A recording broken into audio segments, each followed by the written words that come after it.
माळावरचा खेळ भाग 2. निरंजननं खांदे उडवले आणि समोरच्या लॅपटॉपमध्ये डोके खुपसले आणि सुधाकरजी सुरू झाले. 2001 साली आमच्या निरंजनचं लग्न झालं. प्रणोतीसारखी जोडीदार मिळायला जबरदस्त पुण्याई लागते हो. मागच्या जन्मी आमच्या निरंजननं फार मोठी तपश्चर्या केली असणार, त्याशिवाय का प्रणोतीसारखी जोडीदार त्याला मिळेल. आम्ही सगळेच खुश होतो, म्हणजे आजही आहेतच. निरंजनच्या लग्नाला बघता बघता 2 वर्ष झाली. काळ कसा भुरकन उडून जातो नाही. मी आणि सुधा मनात मांडे खात होतो. मुलाचे लग्न झाले, आता मांडीवर नातवंड खेळेल असं वाटत होतं. पण 2 वर्ष झाली काहीच चाहूल नव्हती. आता कुठेतरी काळजीचे ढग तरंगायला सुरुवात झाली. हळूहळू काळजी वाढायला लागली. निरंजनच्या लग्नाला आता 5 वर्ष झाली. पाळणा हलायची कोणतीच चिन्ह दिसेनात. सगळ्यांच्या जीवाला घोर लागला. डॉक्टरांच्याकडच्या चक्रा सुरूच होत्या. दुनियाभरच्या टेस्ट करून झाल्या होत्या.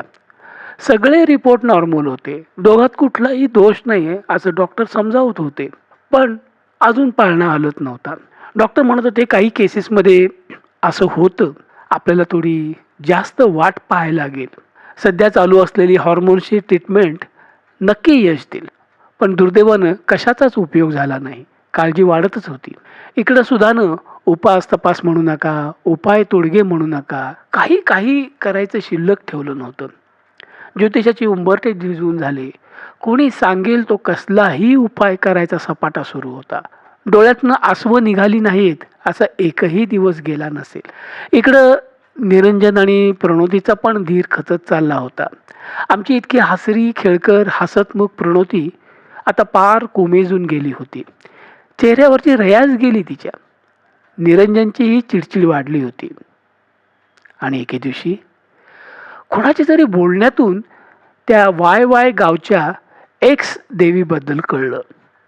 अष्टमीला त्या देवीची पूजा करून बांबूच्या टोपलीत भिजवलेल्या हरभऱ्याचा नैवेद्य दाखवून तिची हिरव्या साडीने ओटी भरून नवरा बायको जोडीने अगदी शब्दशः नाक रगडून संततीसाठी साकडं घालायचं.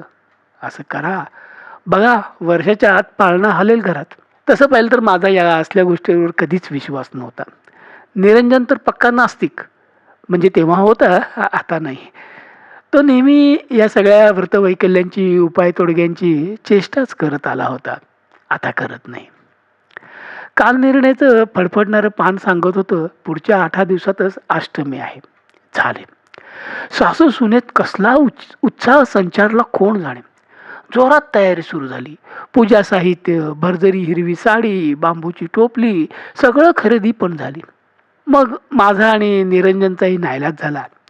इतकं सगळं केलं आहे तर हे करून बघू, कुणास ठाऊक ह्या उपायानं यश मिळेल.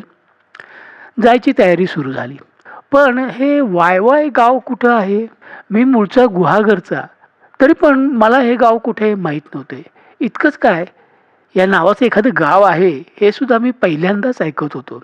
खूप चौकशी केली, कोणालाच माहीत नव्हतं. अगदी ज्यांना हा उपाय सुचवला ना त्यालाही त्याच्याबद्दल माहिती नव्हतं. आमच्या IT वाल्या निरंजनचं ते गुगल बाबा पण टाकला, तिथेही काही पत्ता लागला नाही. शेवटी खूप धडपड केल्यानंतर गुहागर डेपोच्या एका ST ड्रायव्हरने आम्हाला त्याचा बरोबर पत्ता सांगितला. चिपळूण गुहागर रस्त्यावर एक फाटा आहे आणि तिथून 30 किलोमीटरवर कुठेतरी खबदाडीत हे वाय गाव आहे असं आणि इतकंच कळलं. आमच्या ओळखीच्या गॅरेजवाल्यांनी एक चांगला ड्रायव्हर गाठून दिला, युसुफ मिया. तोही चिपळूणचाच. त्याला तो भाग चांगला माहीत होता, पण हे गाव त्यालाही माहिती नव्हते. पण तो म्हणाला, कोई बात नहीं, चिपलून तक हम ऐसे ही जा सकते हैं.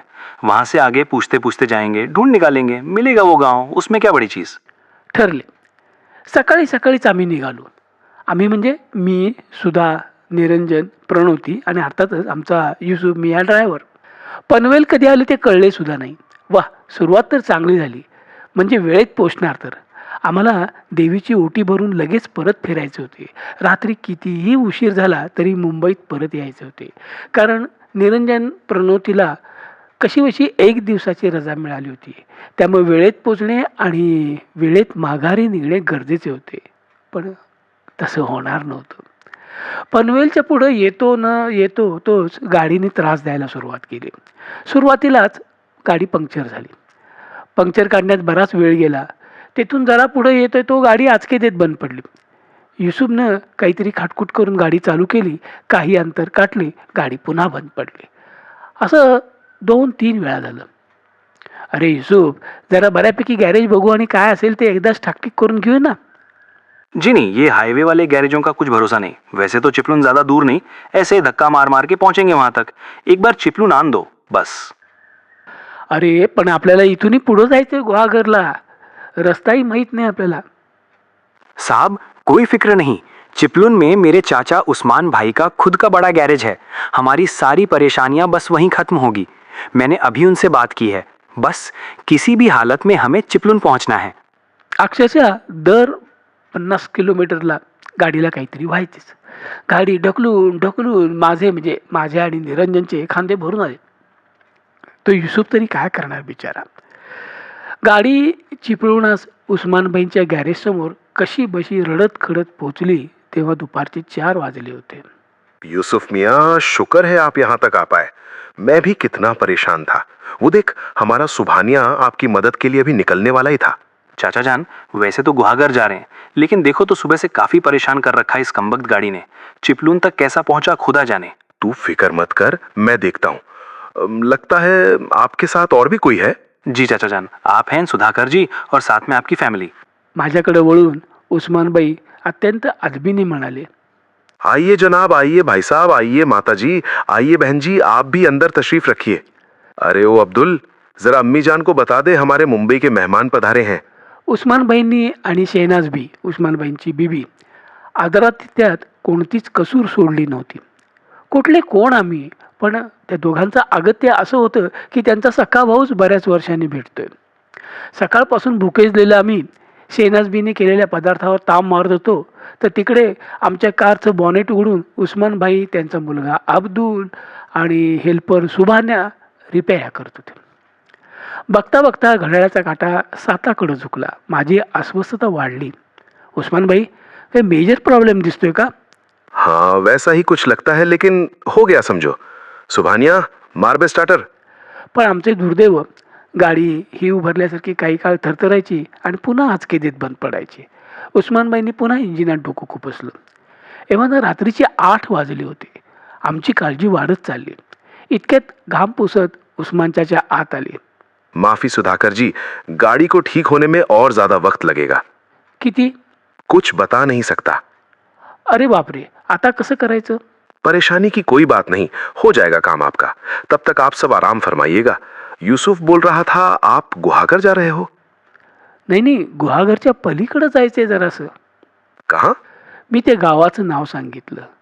उस्मानबाई माझ्याकडे रोखून बघत राहिले. का कोणास ठाऊक, मला त्यांचं ते पाहणं विचित्र वाटलं. मी म्हणालो, काय झालं?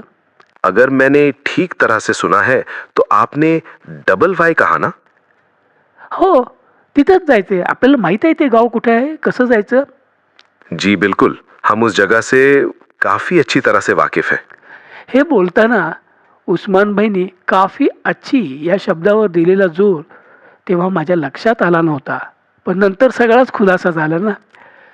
उस्मानबाई काहीशा काळजीच्या स्वरात म्हणाले, क्या आपको वहां आज ही जाना जरूरी है. हो. कल नहीं हो सकता. उद्या कसं चालेल? आज अष्टमी आहे. आजच त्या गावातल्या एक्स देवीची ओटी भरायची असते. वो तो ठीक है, मगर मुझे तो ये नामुमकिन लग रहा है. असे कसे? आजच गेले पाहिजे.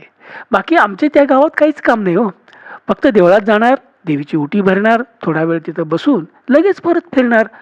सगळं सुरळीत झालं असतं ना, तर एव्हा आम्ही मुंबईच्या निम्म्या वाटेवर असतो. क्षणभर विचार करत उस्मानबाई म्हणाले, गुस्ताखी माफ, लेकिन काफी वक्त निकल चुका है. मेरा कहना मानो आज वहां ना जाते तो अच्छा. नाही, आजचाच एक दिवस असतो या कामाचा. ठीक है, जैसी आपकी मर्जी. अगर आप इतनी ही जिद करते हो तो मैं आपके लिए कुछ कर सकता हूँ. काय? मैं आपके लिए दूसरी अच्छी वाली गाड़ी का इंतजाम कर सकता हूँ. इस वक्त मेरे हाथ में बस इतना ही है. अहो पण आप आराम से वहां जाकर अपना काम करिएगा और वापस यहाँ पधारें। तब तक आपकी गाड़ी भी दुरुस्त होगी। बोलो, मंजूर? आम्ही विचार केला, आजचा अष्टमीचा मुहूर्त जर चुकवायचा नसेल तर उस्मानबाई म्हणतात तसंच केले पाहिजे. कारण उद्या देवीची ओटी भरून चालणार नव्हते आणि पुढची अष्टमी कदाचित जमणार नव्हती.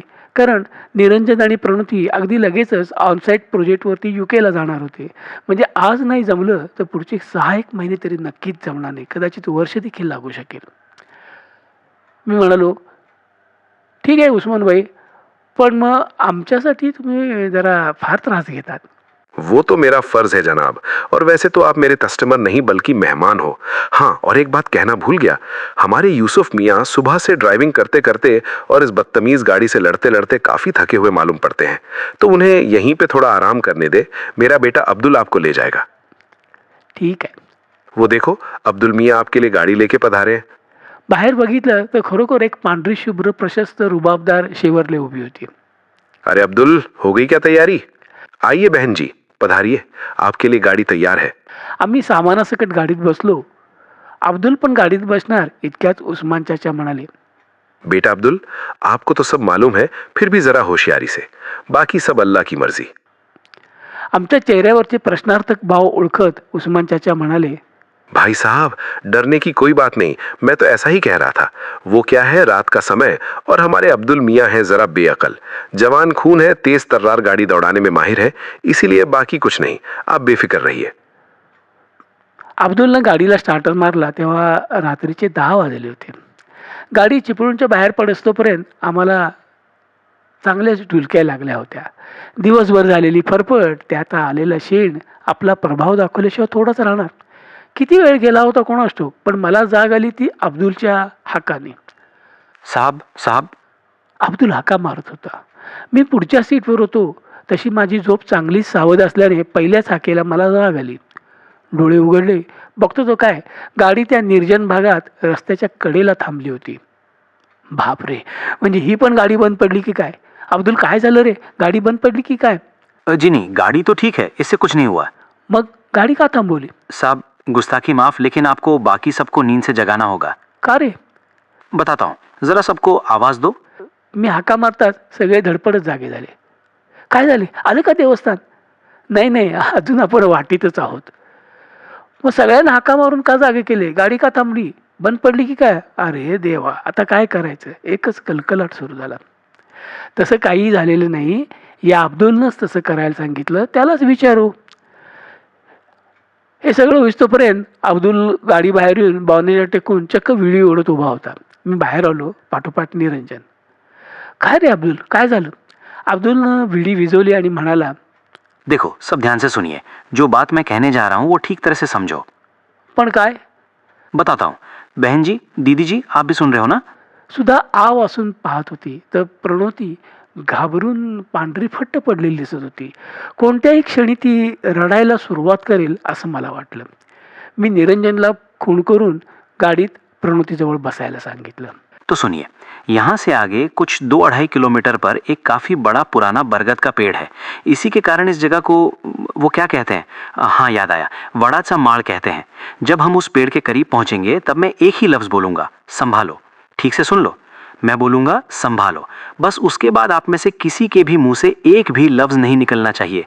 एक भी लफ्ज, चाहे कुछ भी हो जाए, पहाड़ टूटे या आसमान गिरे, एक भी लफ्ज मुंह से बाहर नहीं आनी चाहिए। उसके बाद कुछ 1-1.5 किलोमीटर आगे चलने के बाद मैं बोलूंगा जाने दो। क्या कहा मैंने? जाने दो। बस उसके बाद समझो हम खतरे के बाहर हो गए। अब आप जो चाहे बोल सकते हो, चिल्ला सकते हो, कुछ भी कर सकते हो, लेकिन याद रखना, संभालो और जाने दो कि बीच का जो फासला है उस दौरान एक भी लफ्ज किसी के भी जुबान से बाहर नहीं आनी चाहिए, चाहे कुछ भी हो जाए, कुछ भी। हे असं का? गुस्ताखी माफ साहब, इस वक्त कुछ मत पूछो, ना आप हमें कुछ पूछें ना मैं आपको कुछ जवाब दूं। अजीब है लेकिन ये कुछ ऐसा ही है। बापरे. हाँ, और एक बात, अपने मोबाइल फोन बंद रखो, साइलेंट मोड नहीं, वाइब्रेशन मोड नहीं, बिल्कुल बंद होने चाहिए। ये तो आप अभी इसी वक्त कीजिएगा। इतका वेळ हे सगळं ऐकत थरथरत बसलेली सगळं बळ एकवटून ओरडली, नाही नाही नाही नाही नाही, चला चला आपण परत जाऊ, आत्ताच्या आत्ता. अब्दुल, गाडी फिरव चिपळूणकडं, नाही जायचं. आम्ही सारी थक्क झालो. बहन जी, वैसे डरने की कोई बात नहीं, बस जरा सी सावधानी, बाकी कुछ नहीं होगा, हम है ना. नको, मला भीती वाटते. निरंजन, चल आपण परत जाऊ. आई, काही होणार नाही. आता इतका सगळा त्रास करून इथपर्यंत आलो आहोतच ना. आता थोडक्यासाठी निरंजन आणि प्रणोती जवळजवळ एकदमच म्हणाले. मीही म्हणालो. सुधा, असं घाबरण्यासारखं काही नाही. मी आहे ना, निरंजन आहे, काही होणार नाही. तू वाटल्यास डोळे गच्च मिटून घे. बहन जी, अगर हम उस दौरान बिल्कुल चुप रहें तो अल्लाह कसम कुछ भी नहीं होगा. सुधा, ऐक माझं, काही नाही होणार. नातवंड पाहायचंय ना. ही मात्र एकदम लागू पडली. सुधानं डोळे मिटून घेत मान डोलावली आणि अब्दुलनं गाडीला स्टार्टर गेला. थोडा वेळ गेला असेल, तोच अब्दुल दबक्या आवाजात म्हणाला, या चित्तथरारक कथेचा 3रा भाग लवकरच येत आहे. तेव्हा 3रा भाग बघायला विसरू नका. तोपर्यंत धन्यवाद आणि शुभेच्छा.